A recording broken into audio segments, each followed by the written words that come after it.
এযোৰ কাপোৰযোৰৰ দাম কিমান জানে? ৪২ লাখ টকা।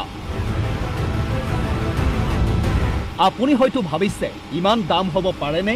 নহ'বনো কিয়? বলিউডৰ জনপ্ৰিয় ডিজাইনাৰে প্ৰস্তুত কৰা কাপোৰ এইযোৰ।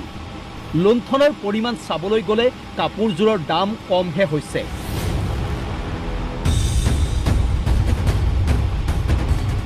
এই কাপোৰযোৰ ডেষ্টিনেশ্যন ৱেডিঙত পিন্ধিছিল মহাপ্ৰবঞ্চনাৰ গোচৰত বৰ্তমান ডিব্ৰুগড় কেন্দ্ৰীয় কাৰাগাৰত বন্দী সুমি বৰাই।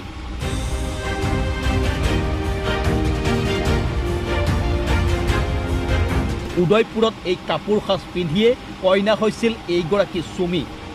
হঠাৎ সুমিৰ এই কাপোৰযোৰ চৰ্চালৈ অহাৰ কাৰণ হৈছে মহামান্য আদালত। আদালতৰ নিৰ্দেশ মৰ্মে সুমিৰ এই ৪২ লাখ টকীয়া কাপোৰযোৰ সহ আন দুযোৰ কাপোৰ ডিব্ৰুগড় আদালতত প্ৰদৰ্শন কৰা হয়। কেৱল ইমানেই নহয়, বিশাল ফুকনৰ স্বীকাৰোক্তিৰ ভিত্তিত এপত এপতকৈ সুমি বিশালৰ আন বহু বিলাসী সা সামগ্ৰী জব্দ কৰিছে CIDয়ে।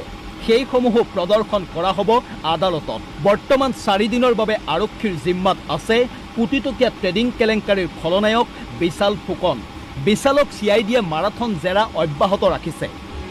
ইফালে সুমিৰ বিৰুদ্ধে ডিব্ৰুগড়ৰ বৰবৰুৱা থানাত আন এটা গোচৰ ৰুজু কৰিছে আৰক্ষীয়ে।